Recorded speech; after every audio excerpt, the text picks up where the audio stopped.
बहुत पुरानी बात है, किसी शहर में एक नेक और परोपकारी राजा रहता था। वह हमेशा अपनी प्रजा की भलाई के कार्य करता था, अतः प्रजा उससे बहुत खुश रहती थी। राजा बाढ़, अकाल, महामारी आदि के समय खजाने का मुंह खोल देता था। ऐसे समय में वह प्रजा का लगान माफ कर देता और अपनी ओर से प्रजाजनों को अनाज, कपड़ा तथा इसी प्रकार की आवश्यकता की अन्य वस्तुएं देकर उनकी सहायता करता था। ईश्वर की कृपा और राजा के सत प्रयासों के कारण राज्य में लंबे समय से कोई दैवी विपत्ति नहीं आई थी, अतः राज्य की प्रजा दिन दूनी रात चौगनी प्रगति कर रही थी। राजा में एक गुण और भी था, वह बुद्धिमान, ज्ञानी और साधु पुरुषों का बड़ा सम्मान करता था और उनकी सुख सुविधाओं का पूरा पूरा ध्यान रखता था। उसके राज्य में बहुत बड़ा जंगल भी था। इस जंगल में अनेक ऋषि मुनियों के आश्रम भी थे। ये ऋषि मुनि राज्य के सच्चे हितैषी भी थे। ये लोग राज परिवार के साथ ही प्रजाजनों के होनहार बच्चों को अपने आश्रम में रखकर शिक्षा देते थे और शेष समय में तप करते थे। सभी ऋषि मुनि राजा से बहुत प्रसन्न रहते और ईश्वर से प्रार्थना करते थे कि नेक राजा और उसका राज्य सभी प्रकार के दैवी प्रकोपों से बचा रहे और खूब फले फूले।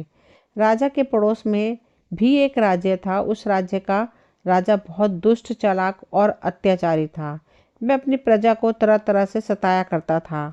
महामारी, अकाल, बाढ़ जैसी दैवी आपदाओं के समय प्रजा की सहायता करना तो दूर की बात, वह उनसे पूरा पूरा लगान वसूल करता था और ना दे पाने की स्थिति में कोड़ों से मारता था। दुष्ट राजा के राज्य में लुटेरे और दुष्कर्म करने वाले खुले आम घूमते थे।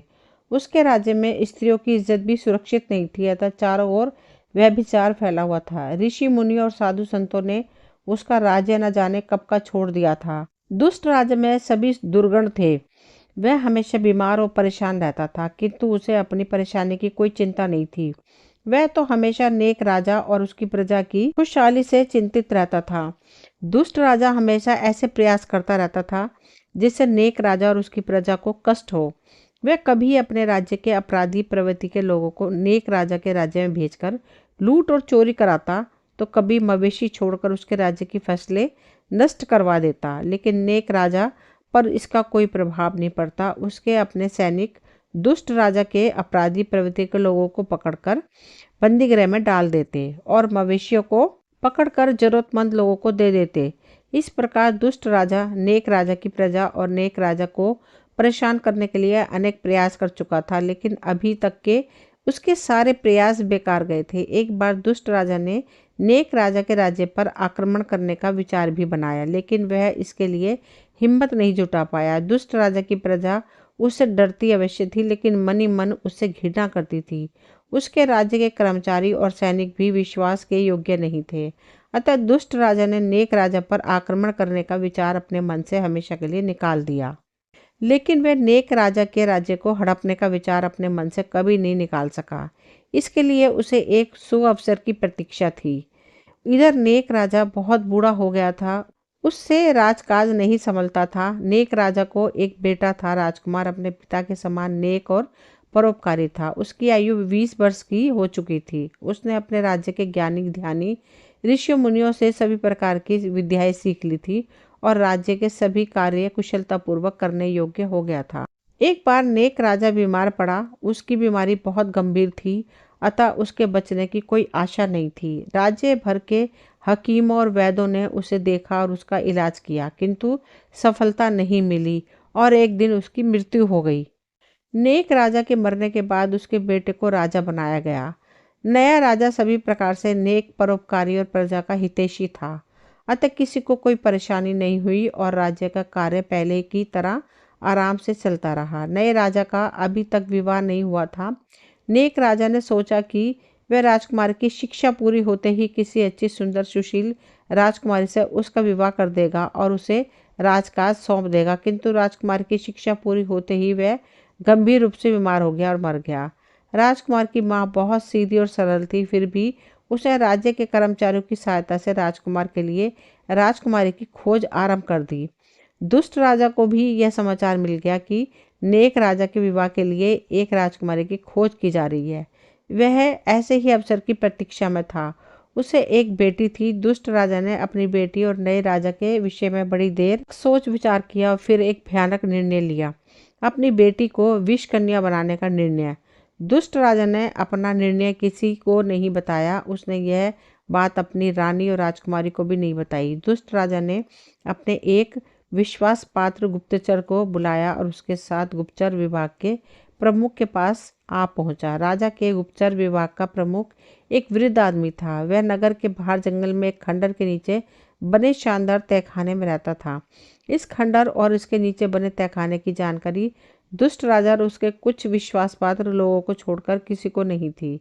पूरे राज्य में इस खंडर को अभिशप्त समझा जाता था। लोगों का विश्वास था कि यहाँ दुष्ट आत्माएं रहती हैं जो जीवित व्यक्ति का खून पीती हैं। इस खंडर के पास दिन या रात किसी भी समय जो व्यक्ति गया वह मारा गया। अतः लोगों ने खंडर की ओर जाना छोड़ दिया था। दुष्ट राजा ने खंडर के नीचे बने तहखाने में पहुंचकर वृद्ध आदमी से बात की। उसने उसे अपनी योजना के बारे में बताया। उसने गुप्तचर विभाग के प्रमुख को बताया कि वह अपनी राजकुमारी को विष कन्या बनाना चाहता है। उसने अपनी योजना को स्पष्ट करते हुए कहा कि वह नए राजा के पास जाकर पहले अपनी गलतियों के लिए क्षमा मांगेगा और इसके बाद अपनी बेटी के विवाह का प्रस्ताव रखेगा। राजकुमार बहुत नेक और दयावान है, अतः वह उसे माफ कर देगा। इसके साथ ही रूपवान होने के कारण उसकी बेटी से विवाह भी कर लेगा। इस प्रकार नए राजा की पत्नी एक विष कन्या बन जाएगी। इस विष कन्या के विष के प्रभाव से नया राजा अगले दिन की सुबह नहीं देख पाएगा। इसी समय दुष्ट राजा नए राजा के राज्य पर आक्रमण कर देगा और उसे अपने राज्य में मिला लेगा। गुप्तचर विभाग के प्रमुख व्यक्ति के मन में थोड़ी इंसानियत बची हुई थी। उसने राजा को समझाया कि वह इस कार्य के लिए अपनी बेटी की जिंदगी न बर्बाद करे, लेकिन राजा ने उसकी बात नहीं मानी। राजा का कहना था कि उसके राज्य में कोई सुंदर लड़की नहीं है और यदि कोई सुंदर लड़की मिल भी जाए तो उसे विष कन्या बनाने से कोई लाभ नहीं होगा, क्योंकि नया राजा किसी राजकुमारी से विवाह करेगा, साधारण घर की लड़की से नहीं। गुप्तचर विभाग के प्रमुख ने राजा को अनेक सुझाव दिए, लेकिन राजा ने उसका एक भी सुझाव नहीं माना और अपनी जिद पर अड़ा रहा। अंत में विवश होकर वृद्ध गुप्तचर प्रमुख राजकुमारी को विष कन्या बनाने के लिए तैयार हो गया। दुष्ट राजा खुश हो गया और अपने महल वापस आ गया। दुष्ट राजा ने अगले दिन अर्धरात्रि के समय अपनी बेटी को बुलाया और उसे अपने साथ चलने को कहा। उसने राजकुमारी को केवल इतना बताया कि वह उसे एक गुप्त स्थान पर ले जा रहा है जहां उसे एक समय तक रहना होगा। यहाँ उसका एक विशेष ढंग से उपचार किया जाएगा, इससे उसके रूप में निखार आ जाएगा और वह अधिक सुंदर हो जाएगी। बेचारी राजकुमारी सुंदरता बढ़ाने के चक्कर में दुष्ट राजा की बातों में आ गई और उसके साथ महल के एक गुप्त मार्ग से चल पड़ी। इस समय दुष्ट राजा और राजकुमारी के साथ कोई सैनिक अथवा गुप्तचर नहीं था। दुष्ट राजा अपने घोड़े को रात के अंधेरे में बड़ी तेजी से दौड़ा रहा था। उसके पीछे उसकी बेटी बैठी थी। दुष्ट राजा ने नगर की सीमा पार की और जंगल में आ गया। वह कुछ समय तक एक जंगली रास्ते पर आगे बढ़ता गया। इसके बाद उस खंडर तक पहुंचा जहां प्रधान गुप्तचर रहता था। प्रधान गुप्तचर को दुष्ट राजा की योजना की जानकारी थी। वह पहले से ही उसकी प्रतीक्षा कर रहा था। उसने दुष्ट राजा का स्वागत किया और राजकुमारी सहित उसे खंडर के नीचे बने तहखाने में ले गया। राजकुमारी बहुत भयभीत थी। वह दुष्ट राजा से बहुत डरती थी, अतः कुछ भी पूछने का साहस नहीं कर पा रही थी। दुष्ट राजा ने प्रधान गुप्तवर को अलग ले जाकर उससे कुछ बात की और फिर राजकुमारी को वहीं छोड़कर महल लौट आया। वृद्ध प्रधान गुप्तचर ने राजकुमारी के साथ अपनी बेटी जैसा व्यवहार किया। उसने उसे थोड़ा बहुत खाने के लिए दिया और फिर विशेष रूप से तैयार किया गए एक कक्ष में उसे सुला दिया। अगले दिन से राजकुमारी को विष कन्या बनाने का काम आरंभ हो गया। उसे सबसे पहले साधारण प्रकार के विष दिए गए। इसके बाद धीरे धीरे तेज असर वाले विष दिए जाने लगे और उनकी मात्रा भी बढ़ती गई। राजकुमारी को आरंभ में विष लेने के बाद बड़ी बेचैनी होती थी। उसके शरीर में आग सी पैदा हो जाती थी और उसे लगता था कि उसका सिर फट जाएगा। कई बार तो उसे विष लेने के बाद उल्टियां भी हुई, लेकिन धीरे धीरे सब सामान्य होता गया। कुछ समय बाद विष लेना राजकुमारी की आदत बन गई। उसे विष मिलने में थोड़ा सा भी विलम्ब हो जाता तो वह बेचैन हो उठती थी। यह सब लगभग 8 महीने तक चलता रहा। इसके बाद विष कन्या तैयार करने का दूसरा चरण आरंभ हुआ। राजकुमारी के लिए खतरनाक घातक विष वाले नाग सांप मंगवाए गए तथा उनका विष निकालकर उसे दिया जाने लगा। यह क्रम लगभग 2 माह तक चला। राजकुमारी इतनी विषैली हो चुकी थी कि उस पर नाग के विष का कोई प्रभाव नहीं पड़ता था। एक दिन एक नाग को राजकुमारी के सामने लाया गया। प्रातःकाल का समय था। राजकुमारी नाग को देखकर पहले तो कुछ डरी, लेकिन कुछ ही पलों में सामान्य हो गई। अब वृद्ध प्रधान गुप्तचर के कहने पर उसने अपना मुंह खोला और जीभ बाहर निकाल दी। उसी क्षण नाग ने उसकी जीभ पर पूरी ताकत से फन पटक कर डसा। सांप को शायद पहले से ही जीभ पर डसने का अभ्यास कराया गया था। राजकुमारी के शरीर में आग सी जल गई और उसका सिर फटने लगा। वह लहराई और जमीन पर लेट गई।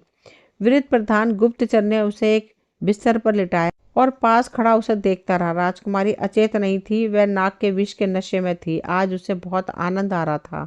दुनिया को भयानक दिखाई देने वाला नाग उसे बड़ा प्यारा लग रहा था। वह नशे की स्थिति में दोनों आंखें बंद किए नाग के साथ खेलती रही। वह सांप को पकड़ती, सांप उसे काटता और वह उसे छोड़ देती। राजकुमारी यह स्वप्न पूरे दिन और पूरी रात देखती रही। अगले दिन जब राजकुमारी उठी तो वह सामान्य स्थिति में थी। वह स्नान करके वृद्ध प्रधान गुप्तचर के पास पहुंची। वह नाग पहले से ही मौजूद था। पिछले दिन के समान सांप ने राजकुमारी को जीभ पर पुनः डसा। राजकुमारी पहले की तरह नशे में अचेत होकर गिर पड़ी, लेकिन इस बार उस पर सांप के विष का कम प्रभाव पड़ा और रात होते होते वह होश में आ गई। सांप का विष लेना धीरे धीरे उसकी आदत बन गई। यह क्रम 2 माह तक चलता रहा। इसके बाद राजकुमारी के सौंदर्यवर्धन के प्रयास आरंभ हो गए। उसके लिए तरह तरह की जड़ी बूटियों के लेप तैयार किए गए और मानव रक्त तथा गधी के दूध की व्यवस्था की गई। राजकुमारी को प्रतिदिन पहले जड़ी बूटियों का लेप लगाया जाता, इसके बाद मानव रक्त से और फिर गधी के दूध से स्नान कराया जाता था तथा अंत में नाग से डसवाकर सुला दिया जाता था। राजकुमारी पर अब नाग के विष का अधिक प्रभाव नहीं पड़ता था। वह 1-2 घंटे उसके विष के नशे में रहती थी और फिर सामान्य हो जाती थी। कुछ समय में यह स्थिति भी समाप्त हो गई और राजकुमारी कोबरे के साथ इस प्रकार खेलने लगी मानो वह बच्चों का खिलौना हो। राजकुमारी को खंडर के नीचे बने आरामदायक तह खाने में रहते रहते लगभग 1 वर्ष हो चुका था। इस मध्य उसे विष लेने के साथ साथ और भी बहुत कुछ सिखाया गया था। उसे संगीत, गायन और नृत्य की शिक्षा दी गई। मदिरापान का भी आभास कराया गया। इसके साथ ही उसे पुरुषों को सम्मोहित करने की कला का भी प्रशिक्षण दिया गया। इन सब चीज़ों ने राजकुमारी का पूरा जीवन ही बदल दिया था। राजकुमारी अब पहले जैसी राजकुमारी नहीं रह गई थी। अब उसका रूप और सौंदर्य पहले से कई गुना बढ़ गया था तथा उसकी आंखों में गजब की सम्मोहन शक्ति पैदा हो गई थी। राजकुमारी की सुंदर आंखें इस प्रकार की हो गई थी कि यदि कोई उसकी आंखों में आंखें डाल देता था तो फिर अपनी आंखें हटा नहीं सकता था। इतना ही नहीं, राजकुमारी की आंखों की सम्मोहन शक्ति इतनी प्रबल थी कि वह अपनी सम्मोहन शक्ति के बल पर धीरे धीरे सामने वाले व्यक्ति को नियंत्रित कर सकती थी। एक दिन राजकुमारी वृद्ध प्रधान गुप्तचर के कक्ष में बैठी सांप के विष की प्रतीक्षा कर रही थी। सांप को लाने में विलंब के कारण वह कुछ अशांत सी दिखाई दे रही थी। एक नाग की कुछ दिन पहले मृत्यु हो गई थी तथा दूसरा नाग कुछ सुस्त दिखाई दे रहा था। कुछ समय बाद एक सेविका सांप लेकर आ गई। सांप को थैले से बाहर निकाला गया तथा राजकुमारी के मुंह के पास लाया गया। सांप ने राजकुमारी की ओर देखा। सांप ने अपना फन पीछे कर लिया। उसे देखकर ऐसा लग रहा था मानो वह राजकुमारी से भयभीत हो गया। उस समय पर राजकुमारी को विष न मिलने के कारण उसकी बेचैनी बढ़ती जा रही थी। वृद्ध प्रधान गुप्तचर और सेविका, जो कि स्वयं एक विषकन्या थी, सांप को उत्तेजित करने का बहुत प्रयास किया, किंतु सांप डस से मस नहीं हुआ और उसने अपना फन नीचे कर लिया तथा भागने लगा। उसे भागता देखकर राजकुमारी की बेचैनी क्रोध में बदल गई। उसने दोनों हाथ बढ़ाकर सांप को पकड़ा और उसे काट डाला। एक आश्चर्य हुआ, सांप तड़पा और मर गया। पास खड़े प्रधान गुप्तचर ने यह देखा तो उसकी आंखों में चमक आ गई। राजकुमारी पूरी तरह से विषकन्या बन चुकी थी। उसके विष के प्रभाव से ही नाग की मौत हुई थी। वास्तव में राजकुमारी की सांसें तक इतनी घातक हो चुकी थी कि उसके विष के प्रभाव से किसी की भी मौत हो सकती थी। प्रधान गुप्तचर ने यह शुभ समाचार दुष्ट राजा के पास भेज दिया। दुष्ट राजा ने जब यह सुखद समाचार सुना तो उसकी बेटी सफल विष कन्या बन गई है तो वह बहुत खुश हुआ। उसने समय बिल्कुल नष्ट नहीं किया और अगले दिन मध्य रात्रि के समय प्रधान गुप्तचर के पास जाकर राजकुमारी को महल में ले आया। उसने एक दिन पहले ही राजकुमारी के महल में बड़े ही गुप्त ढंग से 1 दर्जन नाग, सांपों तथा अन्य आवश्यक चीजों की व्यवस्था कर दी थी। दुष्ट राजा ने विषकन्या बनी राजकुमारी के विषय में किसी को नहीं बताया था, अतः राजकुमारी से किसी को भी नहीं मिलने दिया गया। रानी भी अपनी बेटी से नहीं मिल सकी। अभी तक उसने रानी तथा राज परिवार के सभी लोगों को यह बताकर रखा था कि राजकुमारी कुछ विशेष प्रकार के प्रशिक्षण लेने हेतु 1 वर्ष के लिए दूर देश गई हुई है। अब राजकुमारी के आ जाने के बाद उसे मिलने पर लगे प्रतिबंध से राजकुमारी की असलियत कभी भी खुल सकती थी और दुष्ट राजा की घातक योजना का भंडाफोड़ हो सकता था। अतः दुष्ट राजा ने शीघ्र ही राजकुमारी का विवाह करने का निश्चय किया। दुष्ट राजा ने अपने विश्वास पात्र महामंत्री और सेनापति को बुलाया तथा उनके साथ मंत्रणा करने के बाद नए राजा के पास राजकुमारी के विवाह का संदेश भेजा। नया राजा अपने पिता के समान बड़ा नेक और सहृदय था। उसे दुष्ट राजा के महामंत्री और सेनापति का स्वागत किया और विवाह प्रस्ताव पर चर्चा हेतु अपने राज्य के महामंत्री, सेनापति, राजपुरोहित तथा अन्य गणमान्य नागरिकों को आमंत्रित किया। सभी ने दुष्ट राजा की राजकुमारी के साथ विवाह के विषय को बड़ी गंभीरता से लिया और इस पर खुलकर अपने मन की बात कही। इसमें 2 प्रकार के मत थे। कुछ लोगों का विचार था कि दुष्ट राजा बहुत चालाक और मक्कार है, इस विवाह के पीछे निश्चित रूप से उसकी कोई चाल होगी, अतः इस विवाह से इनकार कर देना चाहिए। दूसरी तरफ कुछ लोगों का मत था कि राजकुमारी बहुत सुंदर है तथा इस विवाह से 2 शत्रु राज्य एक दूसरे के रिश्तेदार बन जाएंगे, अतः यह विवाह अवश्य किया जाना चाहिए। पूरे दिन इस विषय पर तरह तरह की बातें होती रही, किंतु कोई निर्णय नहीं हो सका। नया राजा नेक और सहृदय था, किंतु उसके पास अनुभव की कमी थी, अतः वह कुछ भी तय नहीं कर पा रहा था। अंत में यह निर्णय किया गया कि पहले रानी दुष्ट राजा के पास जाएगी और राजकुमारी से स्वयं मिलेगी। इसके बाद विवाह के संबंध में विचार किया जाएगा। नए राजा ने दुष्ट राजा के महामंत्री और सेनापति को इस निर्णय से अवगत करा दिया और उन्हें सम्मान के साथ विदा कर दिया। दुष्ट राजा को नए राजा का यह निर्णय अच्छा लगा। उसे राजकुमारी के गुणों के विषय में प्रधान गुप्तचर ने सब बता दिया था। अतः दुष्ट राजा अपनी बेटी को नए राजा की रानी माँ को दिखाने के लिए तैयार हो गया। उसने राजकुमारी के महल के पीछे के बाग को बहुत अच्छी तरह से साफ कराया और उसकी सजावट कराई। उसके बाद नए राजा की रानी माँ को निमंत्रण भेज दिया। दुष्ट राजा ने रानी के आगमन पर राजकुमारी के महल के बगीचे में एक भव्य कार्यक्रम आयोजित किया। इसमें दुष्ट राजा के सीमित लोग और रानी माँ के अतिरिक्त कोई नहीं था। राजकुमारी ने इस आयोजन में एक गीत गाया, संगीत की एक धुन बजाई, नृत्य किया। रानी माँ राजकुमारी के रूप के साथ उसके गुणों पर भी मोहित हो गई और रिश्ता पक्का करके अपने राज्य में वापस लौट गई। राजकुमारी और नए राजा का रिश्ता तय हो जाने के बाद दोनों राज्यों की राजपुरोहित एक दूसरे से मिले और विवाह की तिथि निश्चित हो गई। राजकुमारी के विवाह के अवसर पर पूरे राज्य को सजाया गया और दुष्ट राजा के महल में शानदार प्रकाश की व्यवस्था की गई। यह पूरा कार्य दुष्ट राजा के महामंत्री ने स्वयं अपनी देखरेख में कराया। विवाह के दिन दुष्ट राजा और राजकुमारी के राजमहल और उसके आसपास के भवन ऐसे जगमगा रहे थे मानो स्वर्ग स्वयं धरती पर उतर आया हो। निर्धारित समय पर नए राजा के साथी आ गए। रात का अंधेरा होते होते बारात तैयार हो गई। इस बारात में नए राजा के कुल गुरु भी आए थे। कुल गुरु बड़े दिव्य और चमत्कारी शक्तियों के स्वामी थे। वे जंगल में रहते थे, जब तप करते थे। वे नए राजा के विशेष अनुरोध पर इस बारात में आए थे। कुल गुरु के पास एक पालतू भेड़िया था। वह भेड़िया उनके साथ हमेशा रहता था। इस बारात में भी कुल गुरु का भेड़िया उनके साथ आया था। नए राजा की बारात बड़ी शानदार थी। आगे आगे नया राजा घोड़ी पर सवार था और उसके पीछे गुलाबी पगड़ी पहने सजे सजे बाराती थे। दुष्ट राजा ने बारात को बड़े प्रसन्न मन से स्वागत किया। आज वह बहुत खुश था। उसके मन की मुराद पूरी होने वाली थी। बारात के स्वागत सत्कार की व्यवस्था राजकुमारी के महल के बगीचे में की गई थी। वहाँ एक शानदार मंडप सजाया गया था। बारात के स्वागत सत्कार के बाद एक खुले मंच पर नए राजा को बैठाया गया। इसी समय वरमाला लिए हुए राजकुमारी आ गई और दूल्हा बने नए राजा की ओर धीरे धीरे बढ़ने लगी। नए राजा के पास उसके कुलगुरु अपने भेड़ियों के साथ खड़े थे, जो बड़े ध्यान से राजकुमारी की ओर देख रहे थे। राजकुमारी दृष्टि नीचे किए हुए थी, अतः कुलगुरु कुछ समझ नहीं पा रहे थे, किंतु उन्हें राजकुमारी कुछ असामान्य दिखाई दे रही थी। उसी समय राजकुमारी ने दृष्टि ऊपर उठाई। वह नए राजा को देखना चाहती थी, किंतु उसकी दृष्टि ने नए राजा के स्थान पर कुलगुरु से जा टकराई। राजकुमारी से दृष्टि मिलते ही कुलगुरु की समझ में सब कुछ आ गया। हमेशा शांत रहने वाले कुलगुरु के चेहरे पर कुछ क्षणों के लिए तनाव के लक्षण उभर आए। उन्होंने पल भर में ही एक कठोर निर्णय ले लिया। राजकुमारी नए राजा के बहुत निकट आ गई थी और उन्हें जयमाला पहनाने जा रही थी। अचानक कुलगुरु ने अपने भेड़ियों को संकेत दिया। भेड़िया अपने स्थान से उछला और सीधा राजकुमारी की छाती पर सवार हो गया। राजकुमारी भेड़िए के आक्रमण को सह न सकी और घबराकर जमीन पर गिर पड़ी, लेकिन वह तुरंत संभल गई। उसने जयमाला फेंकी और भेड़िए का सिर पकड़कर गर्दन अपने मुंह में भर ली।